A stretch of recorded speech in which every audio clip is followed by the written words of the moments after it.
Kasi meron namang formula ng land banking. So, sabihin maraming programa. Nasa atin lang, paano natin siya gagawin. At kailangan din tuntukan. Kasi kung patuloy tayong nagtatanggap, nanganganak, lumalaki ang community, hindi po tayo matatapos. Diba? Alam naman natin gaano katagal ang usapin ng pabahay eh. Diba? Yung iba nga, years talaga. Sila Ma'am Grace, kasi nagtataka kayo, naging PO leader siya ng danger, pero ba't nandito siya sa security of the Lord? Kasi nga, nakabili na sila ng property dito sa may Putatan. So, ibig sabihin, hindi pa lang naghahalalan kung kaya siya pa rin yung PO leader ng danger, pero ang usapin, nasa kanila na yung property. So, kaya nandito na po siya. So, yun, matagal na process. Okay? So, kung kaya, kailangan namin magkaroon nito. Anong nilalaman? Mamamaya po, magbabahagi kami sa inyo. Yung programa, so nabanggit kanina, registrasyon para sa pabahay, tungo sa nakaka-proud ng Muntinlupa. Ito ay pagtukoy sa lahat ng walang permanenteng tirahan o homeless upang maging potensyal na benepisyaryo para sa proyektong pabahay. Bakit mahalaga ang magparehistro? Upang mabigyan ng pagkakataon at oportunidad ang bawat pamilya na walang kakayahan at walang permanenteng tirahan na maging potensyal. Pag sinabi natin potensyal, soon or hindi naman later.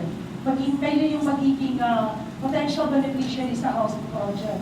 Baka kasi sabihin natin na, nagparehistro na kami, nasa ng bahay namin. Hindi po ito promising. Sinasabi natin, registration para sa potential na beneficiary. Okay? Pabahay sa hinaharap. So, anong kwalifikasyon ng maaaring magparehistro? So, hindi lahat pwede. Sino yung pwede magparehistro? First, ikaw ay isang mamamayang Pilipino. So, kung ang mga sharer ninyo o non-members nyo ay foreigner, definitely hindi sila kabilang dito. Nasa edad na 18 at naninirahan kasama ang pamilya. So, yun yung sharer na sinasabi natin. So, para hindi na sila dumagdag sa inyo, sa problema ng community nyo, pagparehistro sila. Ang nagpapala, ang kanyang asawa o immediate family ay hindi nagmamay-ari ng property sa kanyang pangalan sa Muntinlupa o kahit saang lugar. Ibig sabihin, hindi siya yung beneficiary. Kaya nga sharer siya.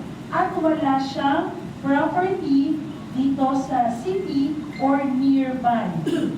Ma'am, paano kung yung anak ko po ay nag-loan sa Pag-ibig, pero hindi pa po itong taken na po, hindi pa tapos, hindi pa rin po pwede. Kasi nag-loan na po kayo. Sooner or later, lalabas din yung inyong title kapag qualified na po kayo. Diba? So, hindi siya pwede. Siya ay puno ng pamilya or head of the family na walang permanenteng tirahan at nakatira sa lugar, yung lugar, sa loob ng 10 taon. Paano kung yung anak ko nag-asawa lang? Recently lang, hindi po kasali. Okay? Paano nagre-rent po kami? Pero nag-rent kami 5 years pala. Hindi po kabila. Okay? Kasi may guidelines po tayo. At least 10 years na hindi kasama sa listahan, take note, hindi kasama sa listahan ng mga master list na hindi assisted ng maraming taga-Luzon. Ano yung sabihin mo? Kung natatandaan po ninyo, lahat kayo nag-submit ng master list sa aking kainapan. Tama? So yun, basehan na namin yun.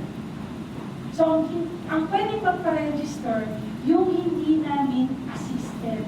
Kasi nga kung assisted na namin kayo, may master list na kami. Diba? Yun yun. Okay, next. Nasa listahan ng mga beneficiaries ng UDHA.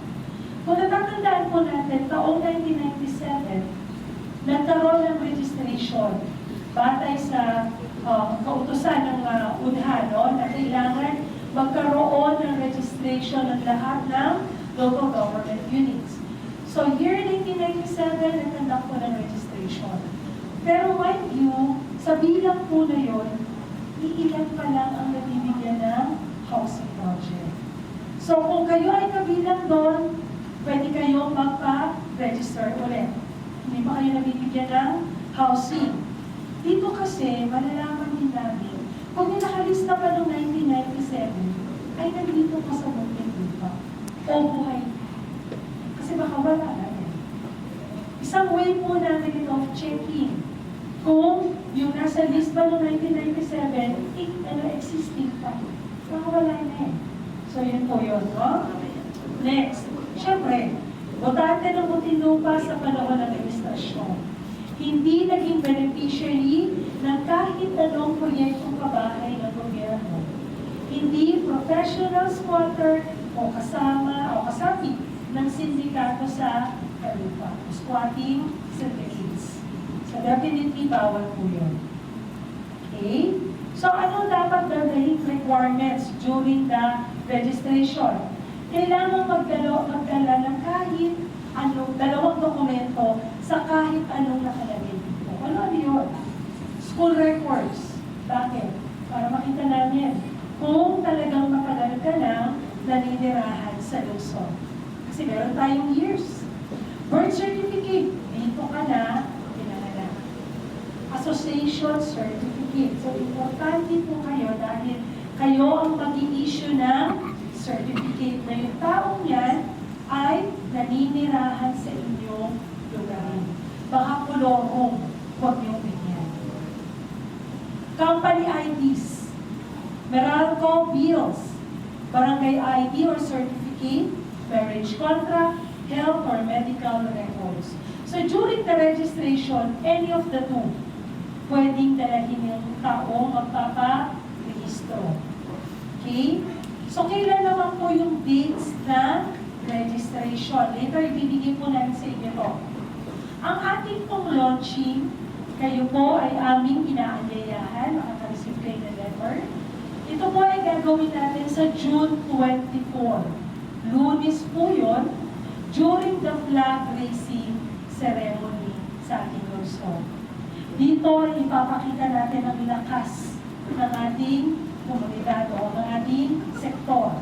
Okay? So, makaka-receive kayo ng information from your COs. Magkakaroon po tayo ng motorcade after. Kaya po pwede tag-isa lang per community. Opo, hindi pwedeng dalawa. Kasi baka wala po na, hindi namin alam saan namin kayo sasakay during the motorcade, no? Ang motorcade po, magsisimula rin sa City Hall. Ikot po siya National Road, pasok sa Tunasan, dulo, Provincial Road, dire-diretso, labas ng Sukat, pasok na naman po siya ng West Service Road, then labas ng Viaduct, pasok na naman ng National Road, and ulit dito sa City Hall. So yun, dito po ay gagawin natin itong kick-off o launching kasi gusto natin magparehistro lahat para maging effective naman yung ating program.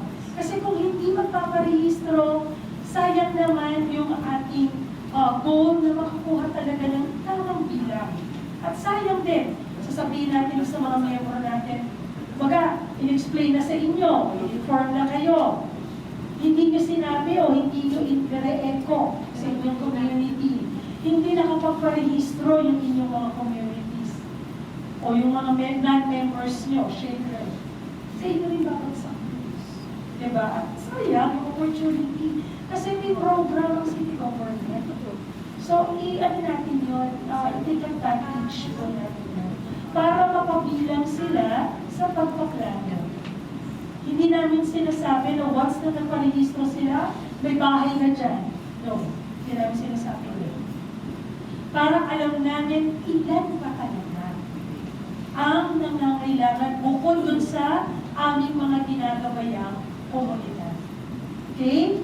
So tandaan po natin, hindi lang tayo, o lalo na po kayo, meron na kayong security of the Lord. Hindi nyo naman pwede sabihin, "Oy, okay na kami. Hindi na namin kailangan problemahin pa yung mga sharer namin, tsaka mga non-members namin dito." Diba? Kasi problema nyo rin yun. Nagiging congested yung community nyo. When you acquire the property, 60 lang ang members. Eh ngayon, ilan na po kayo? Bang 120 na po. Times 2. Kasi po yung mga member namin, nanganak po yung, diba? So yun, kailangan natin i-address yun. Okay? So kailan po ang schedule? June 24, kick-off ceremony. Ito po yung launching. Gagawin natin dito sa City Hall Quadrangle. Tanungin nyo anong oras? 6 a.m. Yan po ang flag ceremony namin dito every Monday. Kung nakikipag-usap kayo sa amin tuwing Monday, mukha po kaming tanda. Ang aga po namin kumigising. Kasi dapat before 6, nandiyan na kami. Anong oras tayo ang call time? Before 6, mga 5:45 siguro. 5:30, okay na, baka magulat po yung mga empleyado. Sabi nila, "Hoy, flag ceremony ba? Ba't po sarap yung sinasabi? May flag ceremony ba? Parang in-invade po tayo ng mga leaders." So mga 5:45 is good. Basta dapat before 6. Okay? Tapos, kailan na yung start of the registration? Meron Kalingang Munti by June 29. So, saan ang venue, sir? Okay, tentative, basta we'll let you know. Pero ito na po yung mga plotted schedule. Sino po taga-barangay Tunasan dito? Taas ng kamay. Okay. For Barangay Tunasan, July 6, ito po ay gaganapin sa Barangay Hall ng Tunasan. Barangay Hall ng Tunasan. July 7, Linggo, JRF Pavilion, Victoria Homes. Yung schedule. 2 araw lang po sa Barangay Tunasan. Barangay Poblasyon. July 13, sino taga Barangay Poblasyon? Copy sila Ma'am Don. July 13, Barangay Hall. July 14, Southville 3, Yason Road. So yung hindi nakapagparehistro siguro ng Barangay Tunasan, pwede silang pumunta doon sa given dates. Next, Barangay Putatan. Sino nag-Barangay Putatan? Taas ng kamay? O, medyo marami-rami. July 20, Barangay Hall. July 21, next day, Soldiers Hills Covered Court at City Hall Annex Building. Bakit po dalawa? Kasi malaki ang Soldiers, composed of Camellia, Mutual, tsaka yung Green Heights. So, nasa sa kanila na yun kung saan nila gustong pumunta for the registration. Then, meron din dito sa City Hall. Bayanan. Sino pong bayanan natin dito? July 27, isang araw lang, Barangay Hall. So, July 27 po yun. For District 2, Alabang. Sino pong barangay Alabang? Okay. August 3, Alabang Public Market. Then August 4, Festival Mall. Shala. Shala rin. Okay. Then next, Barangay Kupang. Sino pong Barangay Kupang? Si Sir lang. August 10, Barangay Hall. Doon na registration. Buli. Sino pong Barangay Buli? Meron ba? Wala. August 17, Barangay Hall. Then last is Barangay Sukat. August 24, Barangay Hall. August 25, Bagong Sila. Then, meron po tayong 2 araw na callback schedule. Sumilip na po si Jose Marichan. September 14, Tunasan, SM Mall. Berman. And September 15, bakit alas ay? Ano layo? September 15, Alabang Festival Mall. Oo. Diba? Sunod lang. Bakit hindi 1st of September?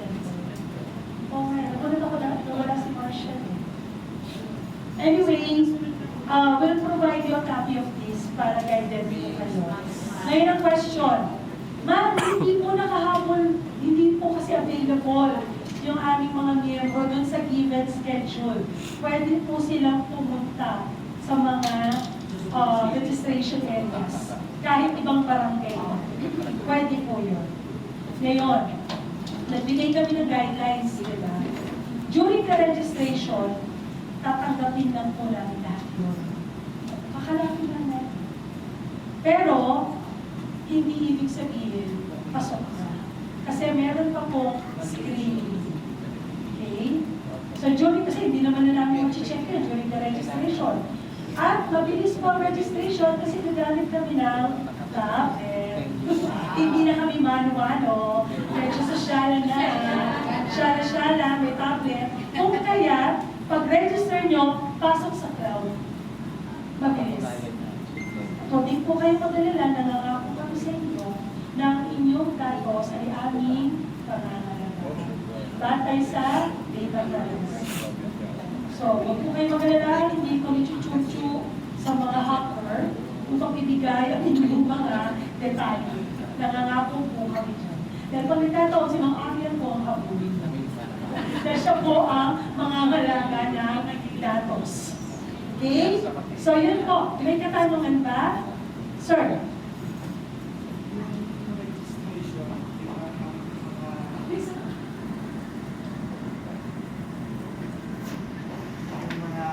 Kaya sa amin attend ng meeting, mag-provide kami ng list of potential beneficiary.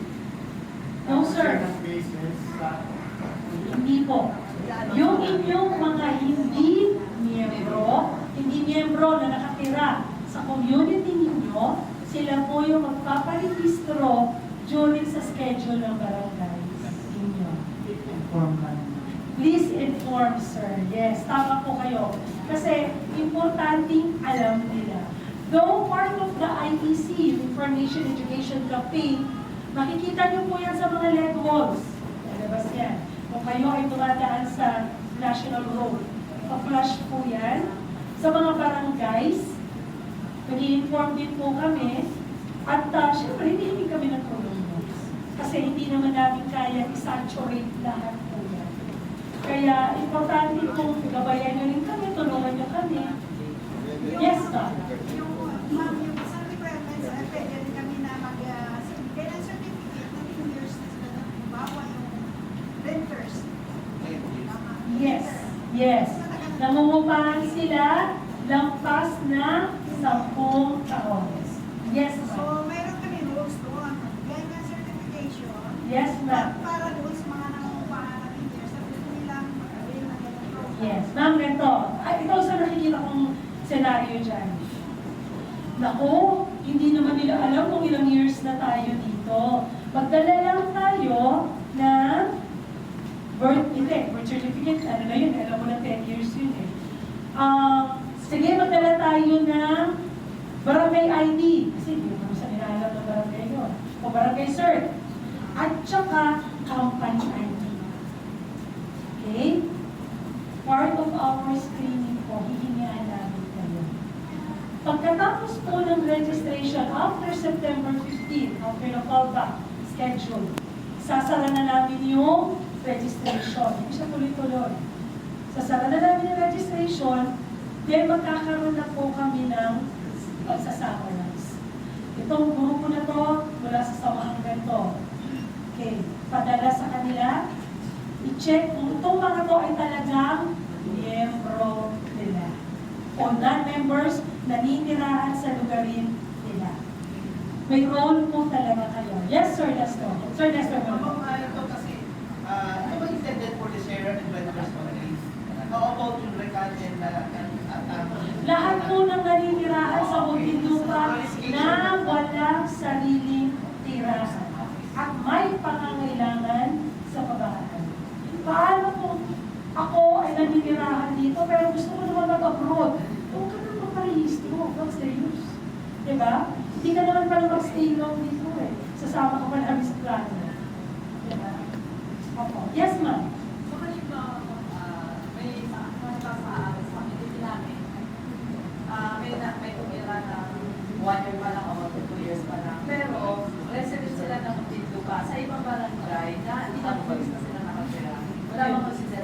Mama mahirap. Kasi ang nakalagay sa guidelines is ang naninirahan sa lugar ninyo for 10 years.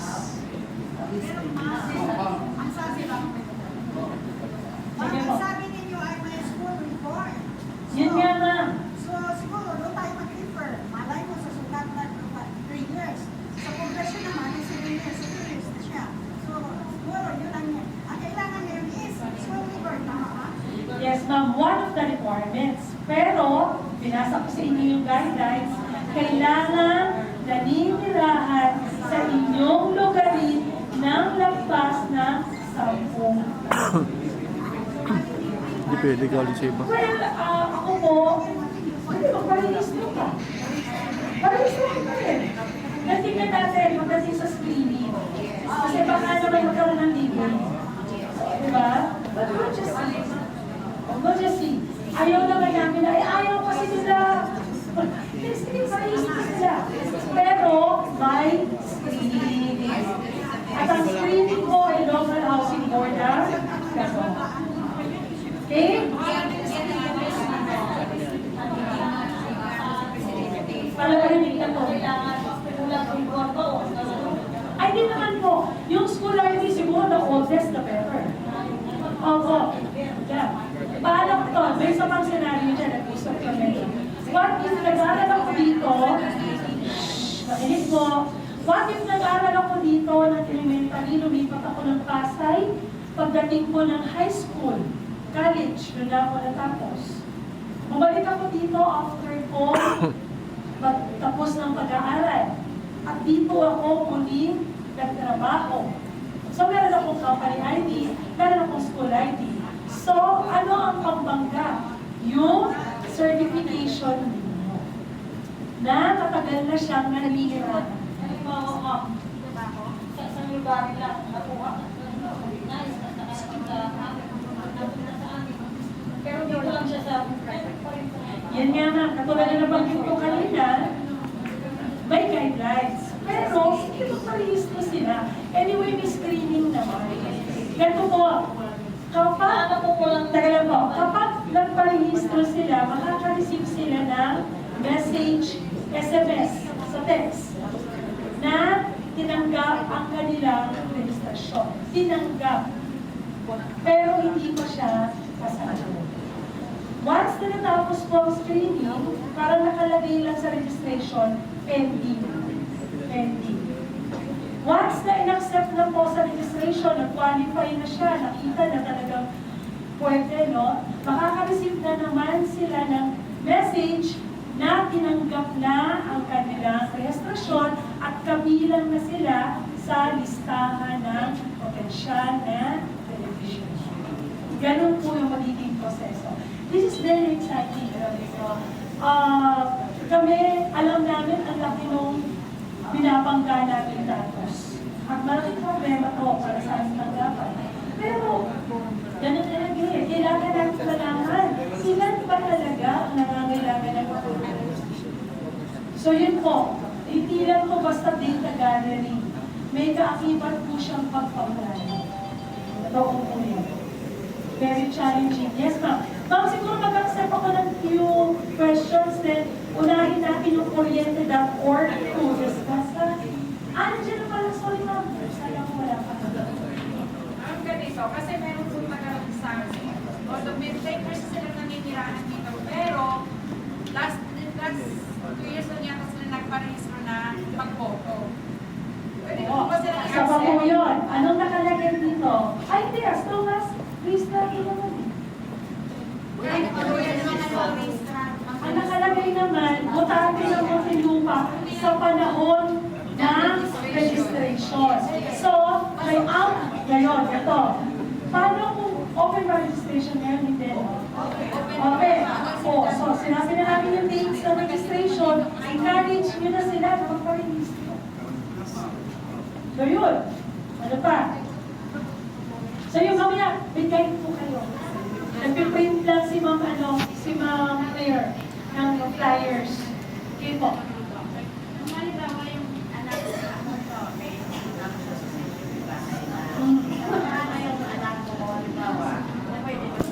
Yes, yes, ma'am. Yun ang sharer kasi siya. Kasi ang miyembro kayo, siya, sharer siya. Nag-isa siya. Okay? Ano pa po? Wala na? So anyway, bukas ang aming tanggapan pag merong queries regarding this. Inaasahan po namin kayo na kasama, pakita ang suporta sa June 24, Lunes. Kung may pasok po kayo ng 8 o'clock, 6 o'clock naman po ito, baka pwedeng kayong launchy, baka pwedeng sumaklip, 30 minutes lang naman po ang practicing, then you may leave kung may pasok. Presidente lang or representative? Representative, basta isa lang for community. Dito ay papakita natin ang ating sektor na talagang meron tayong boses at kaya natin baguhin kung ano yung sistema na meron na dapat baguhin. Okay? So yun po. With that, maraming salamat. Ma'am Wen, nandito na po yung ating speaker from Dishon. Maraming salamat po. Okay po, so maraming salamat Ma'am Shen. So ayan po, medyo nabigyan na kayo ng konting idea kung ano yung gaganapin o yung gagawin po natin na massive. Ibig sabihin pangkalahatan na registration. So